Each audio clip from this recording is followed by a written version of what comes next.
It began as a whisper, a rumor that drifted through the humid Houston air, barely noticed at first. People spoke in hushed tones, glancing over their shoulders, unsure if what they'd heard was true or just another urban legend. Then, a flicker in the humid Texas night, a single flame, small and almost innocent, but carrying with it the promise of something far more sinister. The city, used to summer heat and restless evenings, felt a new kind of tension settle in. Over the next 3 months, that tension exploded into a wave of terror that swept across Houston. More than 30 fires erupted, each one targeting a place of worship. The city's emergency services raced from one blaze to the next, their sirens echoing.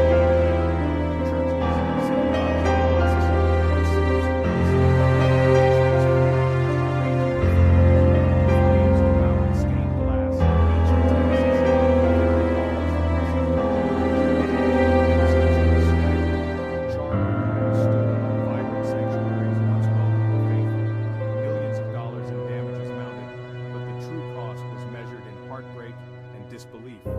A community that prided itself on resilience was suddenly shaken to its core. Each fire was set in the dead of night when the city slept and sacred spaces were most vulnerable. The arsonist moved with chilling precision, slipping past security cameras and locked doors, leaving only destruction in their wake. Priceless artifacts, hand-carved altars, centuries-old Torah scrolls, cherished prayer rugs were reduced to ash. Irreplaceable memories vanished in the smoke, leaving congregations heartbroken and searching for answers. Weekly services and community programs were thrown into chaos. Worshippers, once comforted by familiar cues and rituals, now gathered in borrowed spaces, community centers, school gyms, even parking lots, trying to hold on to hope amid uncertainty. The attacks sowed distrust and anxiety, turning sanctuaries into scenes of crime. Parishioners eyed strangers warily, and the sense of safety that once defined these spaces was shattered.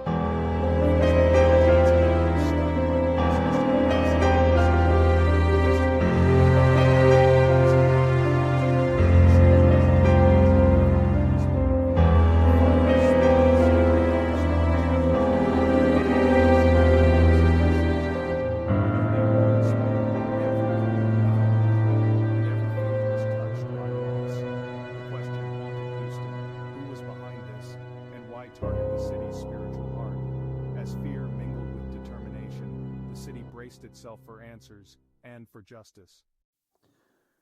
As the fires raged on, fear settled in Houston. The nightly news became the city's anxiety. No place of worship felt safe. The randomness of the attacks left everyone. Congregations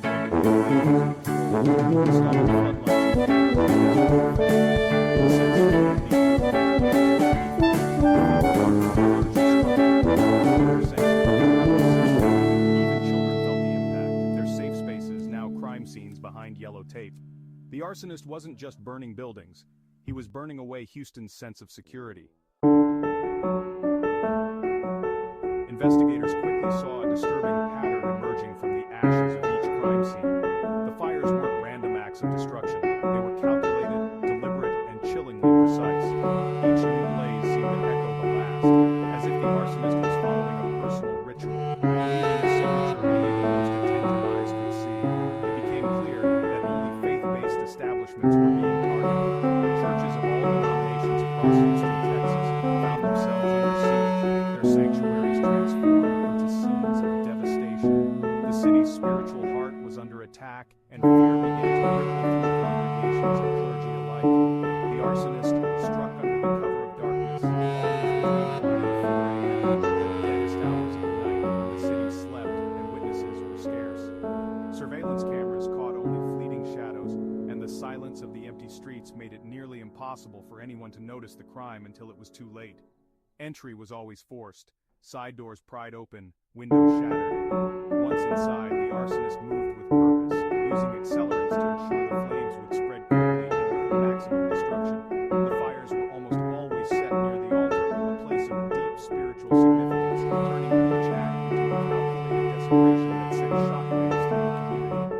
The attacks followed the arsonist made several sites in one neighborhood, then vanish, only to reappear miles away. This strategy stretched forcing them to combine their resources and making it nearly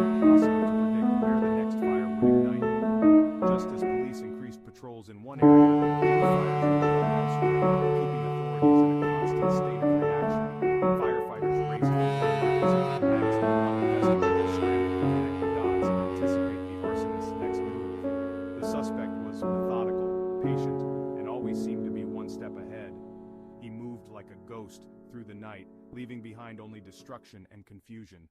Witnesses, if any, described only vague shapes, never a clear face, never a name. He left no fingerprints, no DNA, and no clear motive. Every trace of his presence was meticulously wiped away, leaving investigators with little more than ashes and questions. It was as if he knew exactly how to avoid every trap, every camera, and every forensic test. Investigators began to profile this was someone with experience in arson, someone physically capable, with a deep understanding of fire and how it spreads. He was criminally sophisticated, like in the background of a crowd who could blend in and disappear. Theories swirled, but hard evidence remained elusive. Yet, the biggest mystery remained unsolved. What was driving this relentless campaign of destruction? Was it personal vengeance, a twisted ideology, or something more? The answer seemed just out of reach, hidden behind the smoke and ruin left in the arsonist's wake. Was this a targeted attack against a specific faith, or a broader assault on religion itself? The city's diverse religious communities were left to wonder if they were next, and why they had been chosen as the arsonist's targets. For now, the answer was still lost in the smoke, as investigators searched for the missing piece that would finally reveal the arsonist's true motive. A multi-agency task force made the investigation Houston's top priority. Detectives and agents worked around the clock, sifting through charred debris for the smallest clues. Accelerant-sniffing dogs searched for traces of gasoline, while every scrap of evidence was sent to the lab. The fire's intensity often destroyed what investigators needed most: fingerprints, DNA, footprints. The arsonist was careful, leaving nothing behind. With no physical evidence, detectives built timelines and canvassed neighborhoods for witnesses. Hundreds of hours of surveillance footage were reviewed, searching for any sign of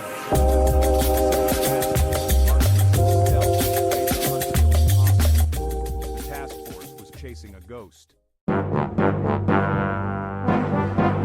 passed, and the task force but narrowed nothing. Detectives pored over surveillance footage, finally spotted a dark, older sedan with several cars made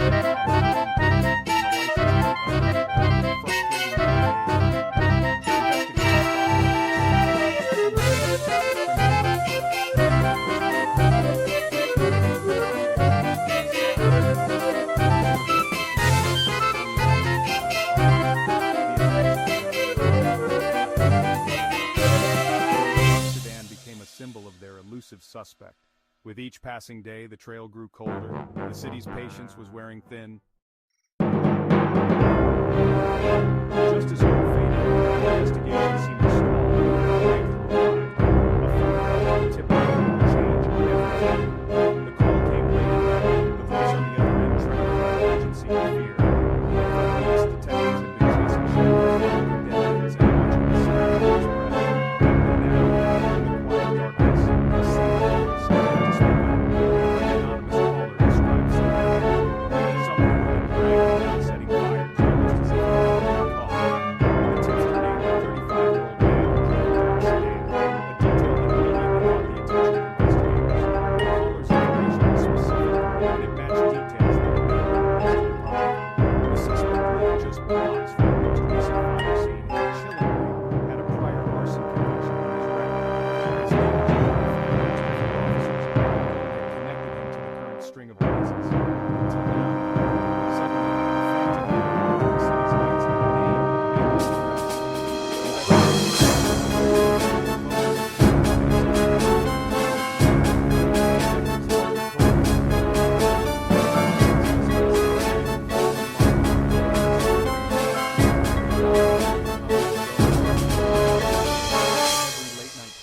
every suspicious glance over his shoulder. They soon confirmed he owned the Arsonist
gripped by fear.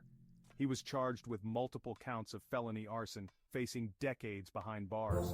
The face behind the flames was finally unmasked. The fires ended, but Houston's dream had just begun. Congregations rallied, raising funds and rebuilding hotels across the country. Rebuilding was more than construction; it was defiance against hate.